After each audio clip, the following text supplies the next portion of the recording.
kind of a bizarre last drive, a series of unfortunate events. It's 7.5 minutes of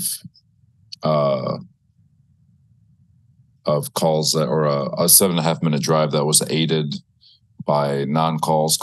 It was just bizarre. I don't know if I've ever been a part of a drive like that to end a football game, especially a game like that on national television. So unfortunate.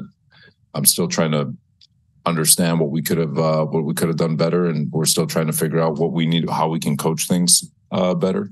Like I said, I'll get clarification, and we'll go from there. It's the only way. You always got to look inward. As a player, they're going to hold. Well, now it doesn't matter. All game on both sides of the ball, DBs versus receivers, their side, our side, a lot of give and take. We're the beneficiaries of a couple calls. They were beneficiaries of a couple calls in the first three quarters. Getting away with a lot of stuff. It was a very physical game, allowing for a lot of hand combat between the wide receivers and DBs. A lot of aggressive play at the line of scrimmage between the O-line and D-line, and somewhere along the fourth quarter, everything switched. So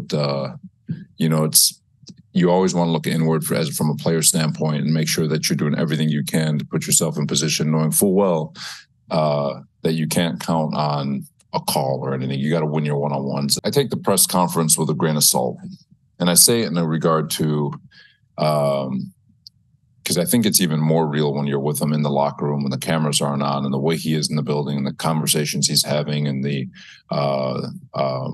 way he's been on the practice field and in meetings and with his teammates. I think that's the real stuff. That's the authentic stuff. And so what I can say to that is absolutely he's 100% taken a big leap forward. And he's been awesome. He's been awesome all training camp. He's been awesome through OTAs. I've said it before, to go from the face of the program, right, number 2 pick, to take a back seat, to take another back seat because we're going to go get another starter. You know who that starter is. And no, we're not going to move on from you. And so you know that you're going to end up being a backup, and you're going to have to watch somebody else be the new face of the program. To go through this off season and then to get thrust back in it. He is a resilient individual. He truly is. And I think he's had a tremendous amount of growth over the last year.